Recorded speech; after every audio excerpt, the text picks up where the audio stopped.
aikinka ba zai yi kyau ba, tafiyarka ba za ta yi kyau ba, ba za ka yi nasara a rayuwa ba matukar ba ka dubi zuwa ga goma ta arziki da Allah subhanahu wa ta'ala ya maka. Idan mutum baya tuntuntuni akan ni'imomi da Allah ya mishi, to sai ya zama dukkan alƙaina. Idan kana nazari akan ci da gani da Allah ya baka, za ka fahimci waɗansu Allah bai musu yawanci da gani ba.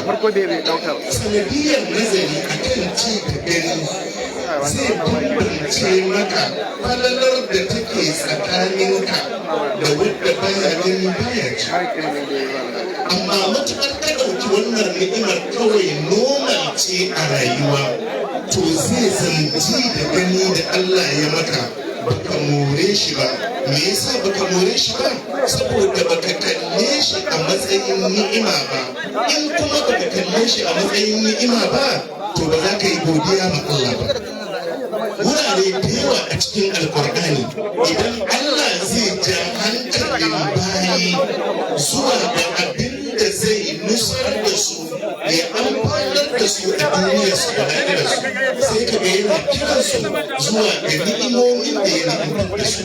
Wato ba za ka ga girman Allah ba, ba za ka gane matsayin Allah ba, ba za ka san goma ta arziki da Allah ya maka ba, har sai kana dubi zuwa ga ni'imomi da Allah ya ni'imtar da kai su. Saboda ka wurare da yawa sai ka ji Allah yana cewa ya ayyuhal ladina amanu zkuru ni'matallahi alaikum idza amma qaumun an yabsutu ilaykum aydiyakum. Ya ayyuhal ladina amanu zkuru ni'matallahi alaikum إذ جاءتكم جنود فأرسلنا عليهم ريحا وجنودا لم تروها. يا أيها الناس اذكروا نعمة الله عليكم هل من خالق غير الله يرزقكم من السماء والأرض. يا بني إسرائيل اذكروا نعمتي التي أنعمت عليكم وأني فضلتكم على العالمين. يا بني إسرائيل اذكروا نعمتي التي أنعمت عليكم وأوفوا بأهدي أوفي بأهدكم.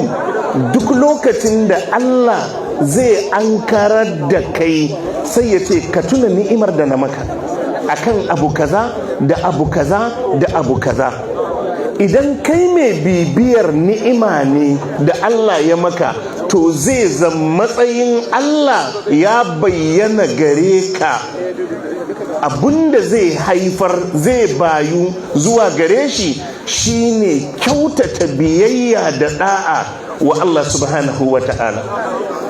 Amma matukar baka kalli wannan a matsayin abunda aka nusar da kai zuwa gare shi ba, ba za ka taɓa zama mai godiya zuwa ga Allah ba. In baka zama mai godiya zuwa ga Allah ba, ba za ka mori alkairan Allah ba. Saboda haka duk inda Allah ke so ya nusar da kai, ya tsinkayar da kai, ya shiryas da kai, sai ya dinga nuna maka irin ni'imomi da Allah subhanahu wa ta'ala ya ni'imtar da kai su. To dukkan ni'imomi da Allah ya ni'imtar da bayi, kamar yadda muka faɗa, ji ni'ima ne, gani ni'ima ne, aure ni'ima ne, haihuwa ni'ima ne. Wallahu akhrajakum min butuni ummahatikum la ta'lamuna shay'a wa ja'ala lakum as-sam'a wal absara wal af'idata la'allakum tashkurun. Allah yace Allah shine ya fito da ku daga cikin mahaifanku la ta'lamuna shay'an, ba ku san komai ba. Lokacin da aka ma haihuwa ko aka haihu a gidanku, shi jaririn bai san sunansa ba. Idan ya yi bayan gida sai an wanke mishi, in ya yi bawali sai an wanke mishi. Allah ya sauwaƙe, inda wuta zai tashi a gidan ba zai iya fidda kanshi ba sai an fidda shi. Allah ya ce kowa haka ya zo duniya. Wa ja'ala lakum as-sam'a, Allah ya ce sai Allah ya sanya muku ji, wal absara ya sanya muku gani, wal af'idata ya sanya muku basira da hankali da hangen nesa. Sai ce la'allakum tashkurun, Allah ce don ku yi godiya ma Allah akan waɗannan ni'imomi. wallahu ja'ala lakum min anfusikum azwaja. Allah ya ce shi ne ya sanya muku abokan zamanku matanku mata, ya sanya musu mazajensu daga jinsinsu. Ba a ce matar da za ka aura ka nemi dabba ba, ba a ce ka nemi aljana ba, ba a ce ka nemi wani jinsi ba. su ma mata ba a ce su nemi wani jinsi ba. wallahu ja'ala lakum min anfusikum azwajan wa ja'ala lakum min azwajikum banina wa hafada. Allah sai ya samar muku da ƴaƴa da jikoki daga waɗannan matan naku, matan daga waɗannan mazajensu. Ba za ka san ɗanɗanon aihuwa ba sai ka zauna da wadda bai taɓa aihuwa ba. Ba za ki san ɗanɗanon haihuwa ba sai kin zauna da wacce bata taɓa haihuwa ba. Allah ya ce to na baku haihuwa, na baku ƴaƴa, na baku jikoki. Allah sai ya ce afa bi ni'matillahi afa bil batili yu'minuna wa bi ni'matillahi hum yakfurun. Allah ya ce to da barna za ku ba da gaskiya? Ka sallama, ka miƙa wuya ma abun da ba daidai ba, ni'imomin Allah. Allah ya ce su kuma ka butulce musu?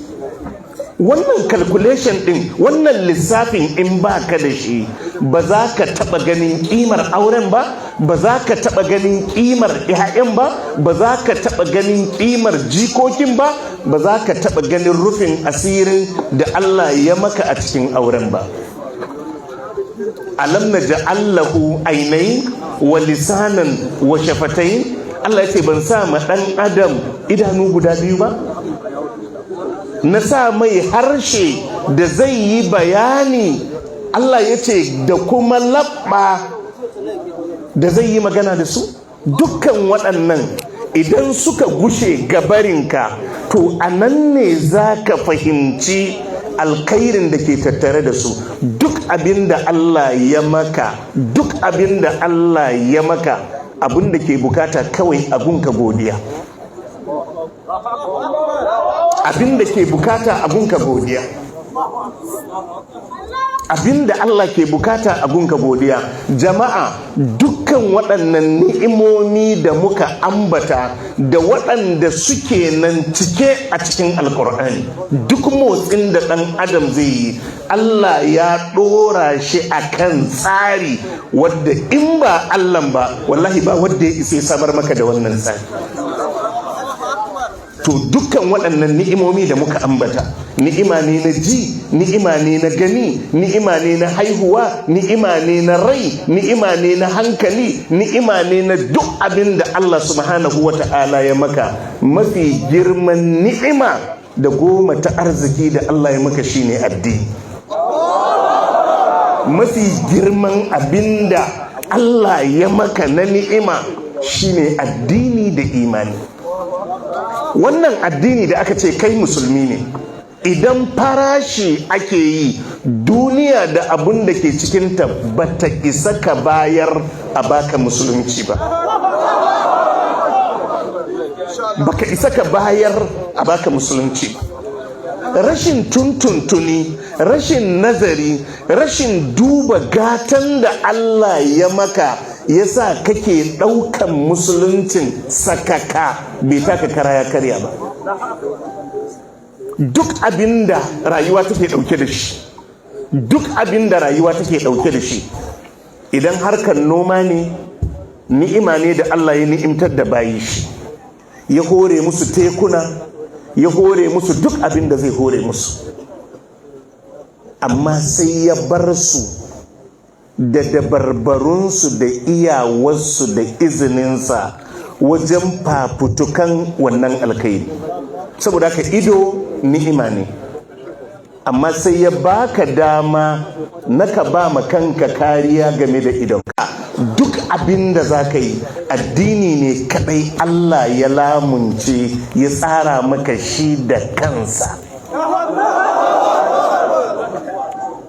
A yi noma ni'ima ce, amma waɗanda suke da dabarbaru da hali da ilimi akan noman, inda za ka noma buhu 10 su in sun zo za su iya noma buhu 20 abu.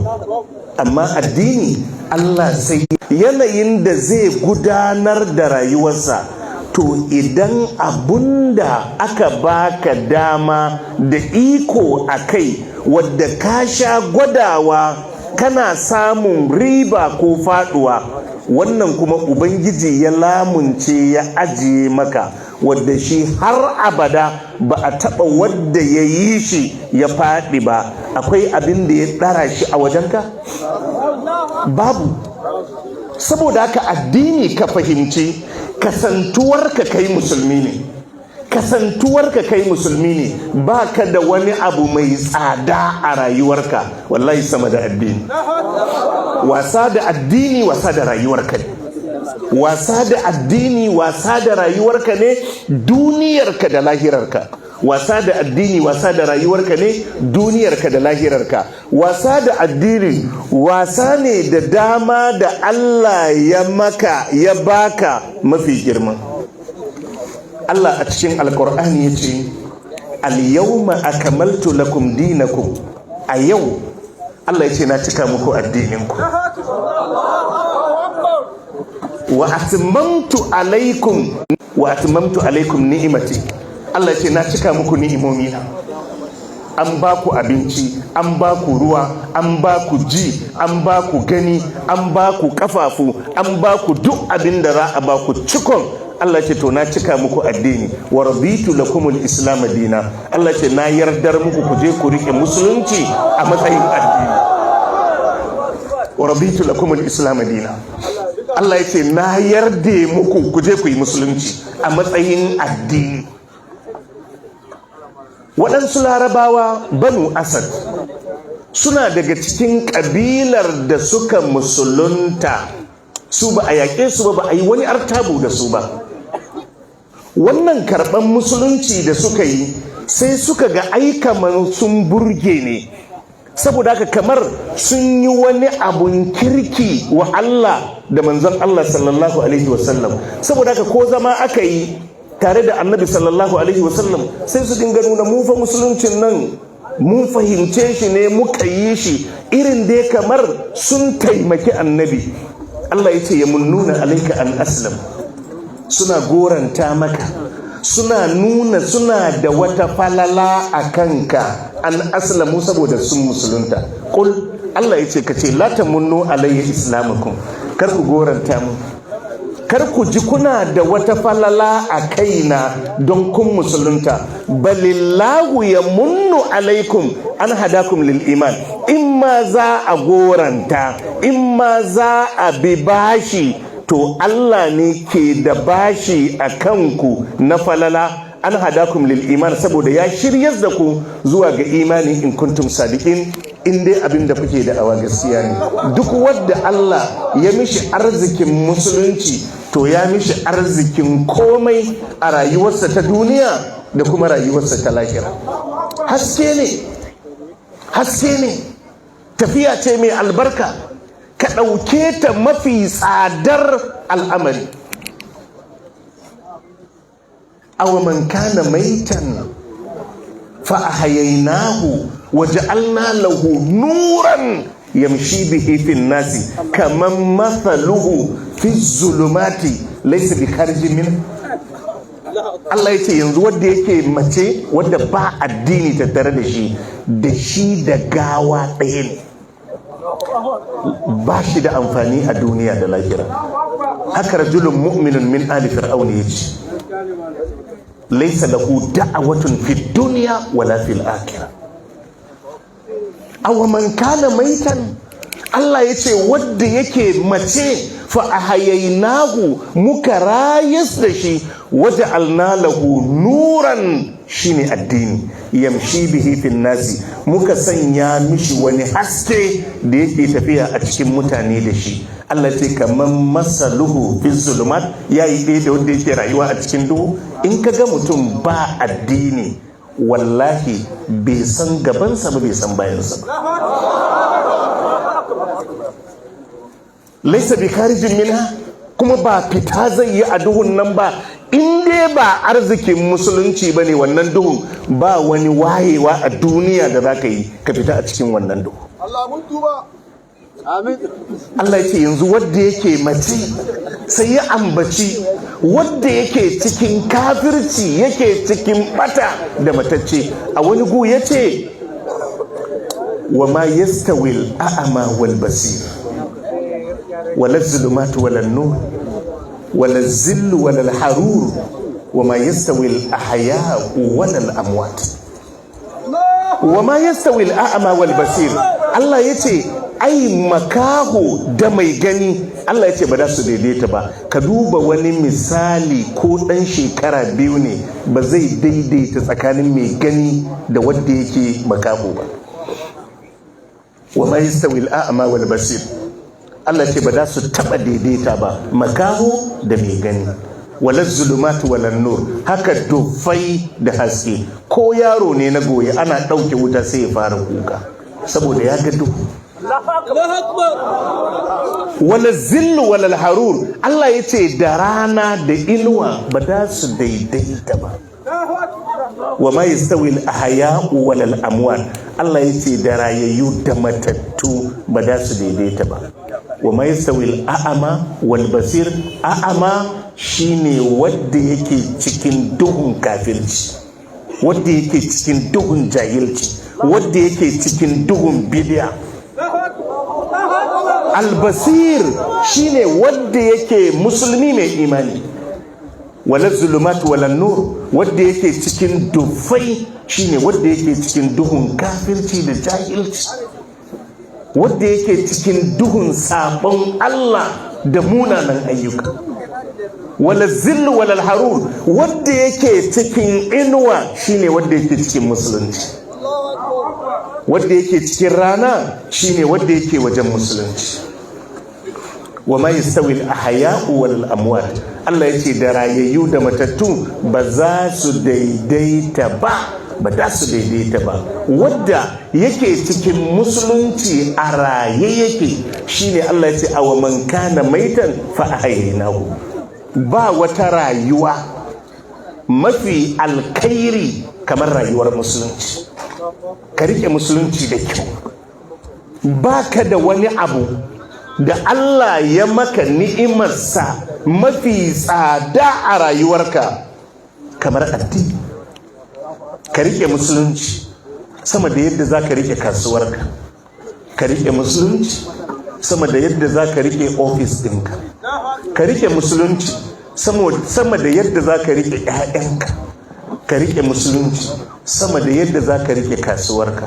Ka rike musulunci sama da yadda za ka rike komai, domin musulunci shi ke gaba da komai cikin ni'imomi da Allah subhanahu wa ta'ala ya ni'imtar da kai. Kar ka yi wasa da addini, kar ka yi wasa da addini, kar ka yi wasa da addini. Addini dama ce da Allah ya baka, dama ce da Allah ya baka. Ba wata dama da aka baka sama da damar addini. Annabi sallallahu alaihi wa alihi wa sallam ya faɗa cikin wani hadisi, al-Imam al-Bukhari da Muslim sun fitar da hadisin Abu Musa al-Ash'ari. Yace mathalu ma ba'athani Allah bihi min al-huda wal ilm. Annabi yace misalin abinda Allah ya aiko ni da shi na shari'a da ilimi, wannan addini da Allah ya aiko ni da shi, yanzu annabi zai buga mana misalin wannan aike da aka aiko shi da shi. Ba ana ce mishi manzon Allah ba sallallahu alaihi wasallam? Ai manzon Allah da Hausa ma'anarsa dan aiken Allah. Ba Allah ya aiko shi ba? To yanzu zai gaya mana wannan aiken da ya zo da shi ga matsayin aiken a wajenmu. Annabi sallallahu alaihi wa alihi wasallam yace mathalu ma ba'athani Allahu bihi, misalin abinda Allah ya aiko ni da shi min al-huda wal ilm, na shari'a da ilimi. Kamar talikaifin yace abinda nazo da shi kamar ruwan sama ne, kuma sai ambace shi da gai.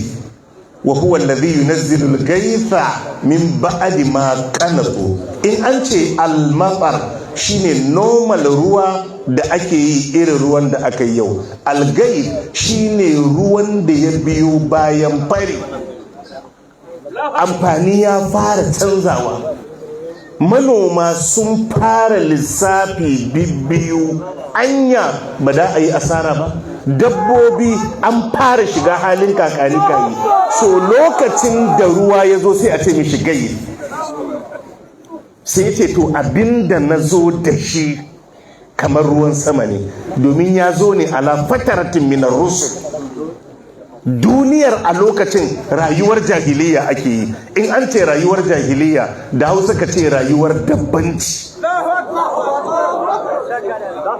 Sai ga wannan haske ya zo, sai ga wannan addini ya zo.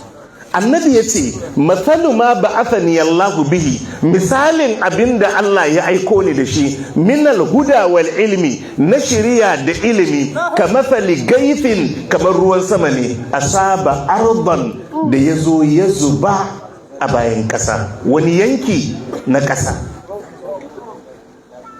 fakanat minha ta'ifatun tayyiba wa fi riwaya naqiya. Inda ruwan ya zuba sai ya zuba a wani waje mai albarka mai kyau, qabilatil ma, wajen sai ya karbi ruwa, fa'ambatatil kala'a wal ushbal kasir, sai ya fitar da ciyayi da ganyayyaki masu yawa.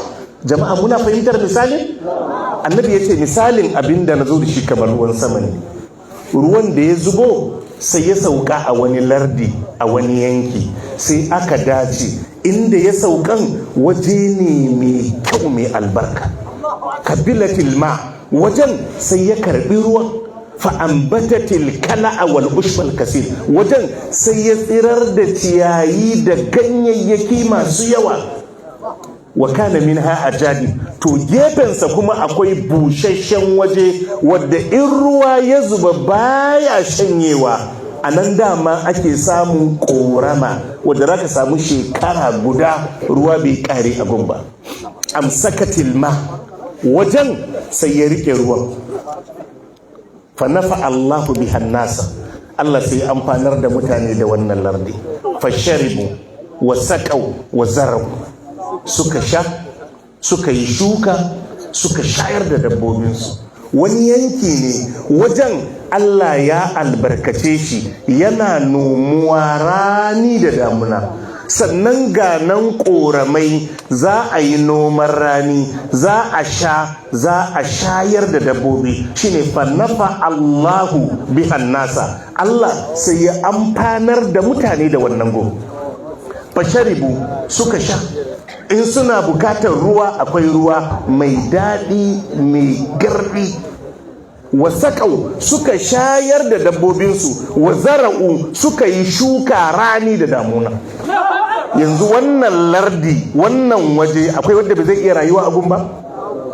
Ɗan adam zai rayu, dabbobi da su rayu, komai zai iya rayuwa, saboda wajen mai albarka ne, yana nomuwa, akwai ƙoramai, akwai ciyawa, akwai ganyayyaki. Annabi ya ce ina ba ku misalin abin da na zo da shi. Wa asaba minha ta'ifatan ukra, yace ruwan kuma sai ya sake sauka a wani yanki daban wadda ba nan ba. Innama hiya qi'anun, amma wajen busasshen waje ne.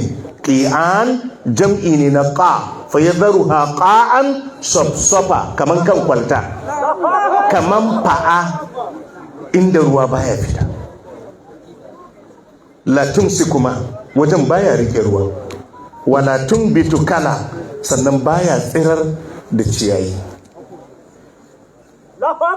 Annabi yace fadhalika masalu man faquha fi dinillah, to wancan misalin farkon shine misalin wadda ya fahimci addinin Allah. Wa nafa'ahu ma ba'athani Allahu bihi, abinda Allah ya aiko ni da shi sai ya amfane shi. Wa alima wa allama, ya koya ya koyar. wa masalu man lam yarfa bi zalika ra'san. Wannan na biyu shine wanda bai daga kai ya kalli addini a matsayin ya taka kara ya karya ba, wa lam yaqbal hudallahi allazi ursiltu bihi, bai kuma karbi shari'a da nazo da shi ba. Annabi yace misalin abinda nazo da shi ruwan dare ne ya zuba a ko'ina, amma ya zuba a wajen da yake da alkhairi, sun rayu rayuwa ta har abada. Domin wanda ya yi addini rayuwarsa kullum alkhairi take yi har abada. Ko a cikin aljanna jin daɗin da za ka yi gobe ya fi jin daɗin da ka yi yau. Lahum fiha ma yasha'una wa ladaina mazid. Kullum abin daɗa ƙara kyau yake yi. To tun a duniya haka rayuwar mai addini yake. Amma wanda ya samu kansa a musulunci sai zan bai daga kai ya kalli musulunci ba. Annabi ya ce to misalin ruwan nan ne ya zuba a wajen da yake fahari, a wajen da yake siminti ne, dandalami ne, ba zai shawo ba, ba zai yi amfani ba. Ya rayu sunansa musulmi, amma bai ɗauki musulunci addini ba, bai yi musulunci a matsayin addini ba, ya yi musulunci ne a matsayin ra'ayinsa da ganin damansa. Alkairan da Allah ya shimfiɗa mishi a cikin addini, to shi bai ɗauke su a haka zai yi rayuwa ba, sai ya yi asaran duk abin da addini ke tafi da shi. ‘Yan uwana masu albarka, wallahi mafi girman ni'ima da Allah ya mana addini. Ku canza rayuwarku, rayuwarka ta zama addini shine lamba ɗayanka. Addini ya zama shine lamba ɗayanka. Duk sahabban nan da kake ji kake ganin labarinsu, waɗansu manyan 'yan kasuwa ne, amma saboda yadda suka mai da addini lamba ɗaya, ɗaliban ilimi ma ba kowa ne za a kira mai sunan sahabiwa ne a ce me sana'a sai faɗa ba. Me yasa? Saboda addinin shine lamba ɗayansa. Rijalun la tulhihim tijaratun wala bai'un an dhikrillah wa iqamis sala wa ita'iz zakah. Allah ya ce waɗansu irin mazaje ne, la tulhihim tijaratun wala bai'un an dhikrillah. Fatauci, saye da sayarwa bai taɓa shagaltar da su ya ɗauke musu hankali akan addini ba. Wa iqamis sala bai taɓa ɗauke hankalinsu akan tsaye da sallah ba. Kamar wani ne ya ce to Allah su me yasa? Ya ce ya khafuna yawman tataqallabu fihi alqulub wal absar, saboda suna tsoron wani ini da zukata da idan duna sukan fito turuturu a ranan, shine ranan alkiyama, haduwarsu da Allah sakamakon lahira. Shi yasa su suka fifita addini akan harkokin kasuwansu, akan harkokin rayuwarsu.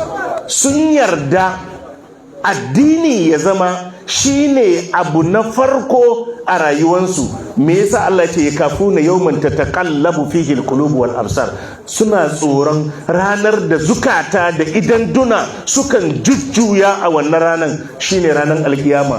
Dukkan waɗannan sahabbai na Annabi sallallahu alaihi wa alihi wa sallam yau ba wanda bai haura shekara 1000 a kwance a kabari ba.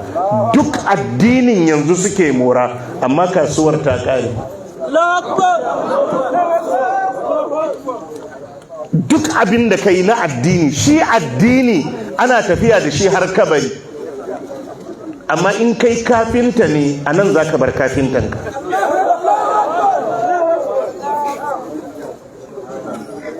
Mu rike addini da kyau, ni'ima ce mai girma.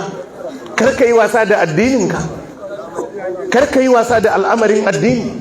Ka zan mai yawaita godiya ma Allah akan ni'imar da ya maka na kai musulmi. Ka yi godiya ma Allah, ka yi godiya ma Allah akan ni'ima da ya maka. Shi yasa wurare da yawa a Qur'ani idan ya ce ku yi kaɗaita ni da bauta, ku min biyayya, sai ya jero ababen da ya ni'imtar da kai su. Man yuridillahu an yahdiyahu yashrah sadrahu lil islam. Allah ce in Allah na so ya shirya da mutum, ya mai goma ta arziki, sai ya buɗi zuciyarsa ga musulunci. Afaman sharaha Allahu sadrahu lil islami sai ce fa huwa ala nurin min rabbi. Babu wani haske abunda za ka rike ka yi nasara a rayuwa kamar addini. Yan uwa masu albarka, addininka ya zama shi ne abu na farko. Duk abun da zai biyo baya ya biyo baya. Wasa da addini wasa ne da rayuwa ta har abada. Ita dai wannan rayuwa da yau muke cikinta, ka gama ƙure mata maneji ka yi shekara 100. In ka shekara 100 ko baka mutu ba za ka yi amfani ba. In ka shekara 100 ko baka mutu ba aka ce ka fita ka nemo abincin da zaka ci, ya zama aiki. Lahira kuma har abada ne, har abada ne. Ba shekara 100 bane, ba shekara 1000 bane, ba shekara miliyan bane, har abada ne, har abada ne. Iya abunda kuma zaka bi ka isa zuwa ga wannan rayuwa ta har abada, wallahi shine addini. Saboda haka duk hidima wa addininka ka tashi a kansa, da kanka, da iliminka, da dukiyarka, da rayuwarka, duka ka yi addini. Za ka ga ribar hakan ranar haɗuwanka da Ubangijinka. Amma in ka yi wasa da addininka, ka yi wasa da mafi girman ni'ima, to duk ni'imar da ka riƙe ka kula da ita faɗuwa ce. In ka yi wasa da addini, duk abin da ka kula da shi faduwa ne. In ka kula da addini, duk abin da ka rasa ka ci riba. In ka kula da addini, duk abin da ka rasa ka ci nasara. In ka rasa addini, duk abin da ka samu ka faɗi. Saboda haka idan ka kula da addininka, ka rike addininka, to duk abun da rayuwa za ta zo da shi sai ya zama maka ribar kafa ne. Ka yi noma, ribar kafa ne. Ka yi sana'a, ribar kafa ne. Ka yi kasuwa, ribar kafa ne. Haihuwa, ribar kafa ne. Duk abin da ka yi zai zama maka ribar kafa. Amma in ka yi wasa da addini, to dukkan waɗannan kuma ba za ka amfane su ba. Allah ya muku albarka. Fa subhanaka allahumma wa bihamdika ashhadu an la ilaha illa anta astaghfiruka wa atubu ilayk.